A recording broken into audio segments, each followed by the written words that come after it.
Welcome back to the channel, everyone. Today is a beautiful day to dive deep into the absolute madness that is our favorite soap. We've got our coffee, we've got our notes, and we are so ready to unpack the latest bombshells dropping in Port Charles. Grab a seat, get comfortable, and let's get right into the thick of it because things are about to explode. The gavel is poised to fall, echoing like a gunshot through the suffocating silence of a Port Charles courtroom, while out by the dark, churning waters of the Quartermain Lake, a man trapped in his own body finally finds the breath to whisper his monsters. The tectonic plates of power have shifted, and the impossible choices facing Willow Kane and her desperate allies are about to drag everyone down into the abyss. I literally cannot even process what we are watching right now. I am sitting here typing this at 2 a.m. because my brain is just buzzing with the sheer insanity of what Willow Kane has gotten herself into. I have been watching this show religiously since 2015, and I have seen some wild character assassinations and some crazy villain arcs. But what they are doing with Willow right now, it is the most terrifying, compelling, and frustrating thing I have ever witnessed.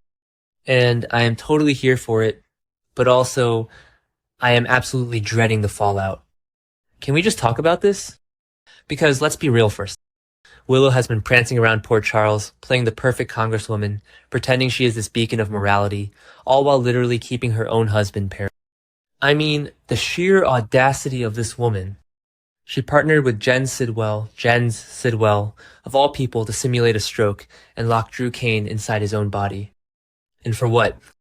Power? Control? It makes my blood boil just thinking about the absolute hypocrisy. But wait, I'm getting ahead of myself. Let's back up to the impending doom that is Jen Sidwell's trial, because that is the ticking time bomb that is going to blow Willow's entire pristine life into a million little pieces. We all know Sidwell's trial is coming up, and the latest summer spoilers are basically screaming that Willow is going to pay for her past scheme. And honestly, it is about time. You do not just make a deal with the devil, use his illegal paralytic doses to torture your husband, and then walk away clean. That is not how Port Charles works. Remember when they tried this kind of cover-up with other characters back in the day? Yeah, didn't work then either. The truth always comes out, usually in the middle of a crowded courtroom with maximum dramatic effect. So, imagine the scene. Sidwell is on trial. The prosecution is laying out his massive, violent crimes. And suddenly, the connection to Congresswoman Willow Kane is dragged out into the glaring light. I can already see the look of pure, unadulterated panic on Willow's face. She has been trying so hard to maintain this perfect facade, this life she has meticulously built on a foundation of lies and paralytics. But if she is called to the stand, or if undeniable evidence of her buying those drugs from Sidwell surfaces, game over. But the trial isn't even the scariest part for Willow right now. Am I the only one who is completely obsessed with Drew's recovery arc? Because Drew is waking up. We already know the paralytic is wearing off, as his body builds a tolerance. We know his first word was Willow, and he said it with so much venom I actually got chills. He knows exactly what she did to him. He has been trapped in that wheelchair, fully aware, listening to her, watching her, feeling the absolute soul-crushing betrayal of the woman he married. And now, he is regaining his speech and his mobility. And this is where it gets incredibly messy. Because Drew isn't just going to stand up and call the cops. No. Drew is a Kane. He is a former Navy SEAL. He is going to play the long, brutal game. But first, we have to talk about the lake. The spoilers are teasing a life or death struggle in the water. We know Nina pushed his wheelchair into the lake because she lost her leverage and panicked. Nina Reeves, what are you doing? But think about the psychology here. Drew is already fighting off the effects of the paralytic. He is plunged into the freezing water. It is literally a baptism by fire, water. If he survives that, and we know he will, because Gio Palmieri is apparently working as a lifeguard and saves him, that near-death experience is going to solidify his absolute thirst for revenge. Okay, back to the point. Willow thinks she can still control this situation. She is running around like a headless chicken, demanding Nina control Drew, trying to get Jack Brennan to find dirt on him. And yeah, maybe Brennan gets some leverage. Maybe Valentine Cassidy hands over that missing black box, and Willow thinks she has the ultimate trump card. Brennan claims he has evidence of Drew misappropriating federal funds. But let's really look at that first. Federal funds? Financial crimes? Are you kidding me? I'm sorry, But Drew's financial misdeeds are absolutely trivial compared to what Willow has done. We're talking about kidnapping, false imprisonment, drugging, physical abuse, and conspiracy with a known international criminal. If Willow tries to blackmail Drew with some white-collar crime, Drew is just gonna laugh right in her face. Because what does he have to lose? He has already lost months of his life trapped in his own mind. This is where my theory comes in. And I know some people are loving the idea of Willow getting away with it, but personally, I need her to face the music. I think Drew is gonna fake compliance. He is going to let Willow think her little blackmail scheme worked. He will nod, he will smile, he will pretend to be the obedient recovering husband who is terrified of her political leverage. And all the while, he is going to be working with the authorities behind her back. Think about Ezra Boyle. Ezra was Sidwell's loyal flunky, right? But when the heat came down, Ezra turned on Sidwell to save his own skin. Why couldn't Drew do the exact same thing?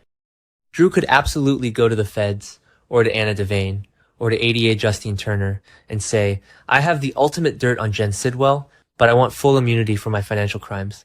And the DA would take that deal in a heartbeat. They want Sidwell. They want the big fish. And if Drew turns state's evidence, oh my god, the courtroom scenes are going to be epic. I can picture it now. Sidwell's trial is reaching its climax. The defense thinks they have it won. And then, the prosecution calls a surprise witness. The heavy wooden doors open, and in walks Drew Kane, walking under his own power, looking furious and ready to burn the world down. He takes the stand. He looks right at Sidwell, and then he looks right at Willow in the gallery. And he spills everything. He tells the judge, the jury, and the press exactly how Sidwell supplied the paralytic, and exactly how his loving wife, Congresswoman Willow Kane, injected him with it to simulate a stroke. Can you even imagine the fallout? I am literally shaking just thinking about it. Willow's entire life would evaporate in an instant. Her political career? Gone. You cannot be a congresswoman when you are exposed as a domestic abuser and a conspirator with a mobster. The press would eat her alive. The scandal would be the biggest thing to hit Port Charles since the whole Peter August. But the absolute worst part for Willow, and the part that makes me scream at my television, is Michael. We all know Michael Corinthos has been playing the long game.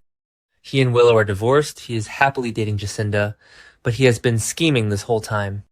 He has been trying to push Willow and Chase into an affair. He has been threatening Brooke Lynn. He has been gathering ammunition. And why? For the kids?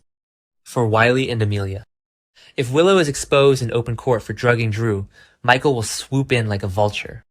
He will file for emergency sole custody before the gavel even drops. And no judge in their right mind would deny him. Willow would be deemed a severe danger to her children. She would lose Wiley. She would lose Amelia. Michael would get exactly what he wants. Total control, with zero visitation for the woman who turned out to be a literal psychopath. And then there is the jail time. Because you don't just do what Willow did and get community service. She would be facing serious, hard time and I mean, I almost feel bad for her, but then I remember what she did to Drew and I just can't. She made her bed, and now she is going to have to lie in it. In a 6x8 cell. Wait, let's actually rewind and really dissect the psychology of Willow Kane right now, because I feel like we aren't talking enough about how far she is. Remember the Willow we first met? The sweet, innocent school teacher who just wanted to protect her students? The woman who fought so hard against Shiloh and Dawn of Day? It is honestly mind-boggling to trace her journey from that pure-hearted victim to this cold, calculating mastermind. I mean, how do you even justify this in your own head? She looks in the mirror every morning, puts on her congresswoman blazer, and goes out to serve the public, knowing full well she is keeping her husband in a chemical prison. It is sick. And let's talk about the absolute mess that is her dynamic with her mother, Nina Reeve. Nina is running around like a frantic accomplice, pushing wheelchairs into lakes and sleeping with Jack Brennan to secure blackmail. I mean, Nina, have you learned nothing? Every time Nina tries to protect her daughter, she just makes it 10 times worse. When Nina shoved Drew into the churning waters of the Quartermain Lake, she didn't just commit attempted murder, she literally baptized Drew into his new era of vengeance. And what is Willow doing while all this is happening? She's at the hospital, getting cornered by Elizabeth Baldwin. Can we talk about Elizabeth for a second? Liz is the only one in that hospital with her eyes wide open. She is sitting behind that desk, radiating absolute boss energy, staring Willow down and asking the hard question. Don't you want your husband to have a voice? Oh, the irony. Elizabeth knows something is wrong. She knows the house is keeping him sick. She knows the rapid recovery of Jack Brennan makes zero medical sense compared to Drew's stagnation. Liz is a dog with a bone, and she is not going to let this go.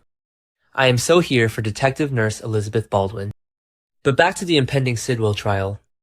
Jen Sidwell is a wild card. He is violent, he is unpredictable, and he is currently sitting in a jail cell feeling incredibly betrayed. He already confronted Lucas Jones at gunpoint, blaming him for Marco Rios' death. Sidwell is a man who operates on pure vengeance. If he feels like he is going down, do you really think he's going to keep Willow's secret? Absolutely not. He will sell her out in a heartbeat if it shaves even a year off his sentence. This is why Willow is so utterly terrible. She knows Sidwell has no loyalty to her. Their transaction was purely business. She needed the paralytic. He needed whatever political or financial favor she provided in return. But now the feds are circling. ADA Justine Turner is building a massive case, and Willow's caught right in the middle of the crossfire. I can just see Drew laughing a dark, bitter, broken laugh when Willow finally plays her hand. You think I care about money, Willow? You think I care about a white-collar prison sentence after you locked me inside my own skull for months? He will gladly take a few years in a minimum security facility if it means watching Willow get dragged out of the Capitol in hand. And the collateral damage... Oh, the collateral damage is going to be spectacular. Think about Harrison Chase. Chase has been blindly defending Willow for months. He has alienated his own wife, Brooklyn, because he has this ridiculous hero complex when it comes to Willow. When the truth comes out that Willow is a literal monster who paralyzed her husband, Chase is going to have a complete psychological breakdown. He will realize that Brooklyn was right all along, that Willow is not the angel he thought she was. But by then, it might be too late for his marriage, because Brooklyn is dealing with her own hit-and-run secret. And Michael... Let's talk about Michael Crentis again, because his role in this is so perfectly calculated. Michael doesn't even need to get his hands dirty. He just has to sit back, date Jacinda, run ELQ and deception, and let Willow destroy herself. When the truth drops at the Sidwell trial, Michael will walk into family court with a stack of transcripts and walk out with full custody. Wiley and Amelia will be raised by Michael and Jacinda, and Willow will be nothing but a cautionary tale they whisper about at the Quartermain Thanksgiving table. It is tragic, really. Tragic and deeply satisfying. I know some people are going to say, but Willow had a brain tumor. She has been through so much. And yeah, she has. But trauma is not an excuse for torture. You do not get a free pass to chemically paralyze your spouse just because you had a hard life. I am typing furiously right now because I just want the next episode to air already. I need to see the look on Willow's face when the walls finally close. I need to see Drew stand up from that wheelchair and walk into the courtroom. I need to see justice served in Port Charles for.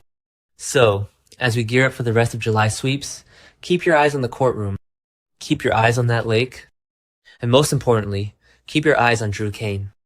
He is the wild card that Willow never saw coming. She thought she broke him, but all she did was forge him into a weapon that is going to strike right at the heart of her carefully constructed life. Congresswoman Kane is about to face the ultimate impeachment, and I am going to savor every single second of her downfall. Will Drew's testimony destroy Willow, or can she manipulate her way out of prison? Drop your theories below, hit subscribe, and never miss a twist.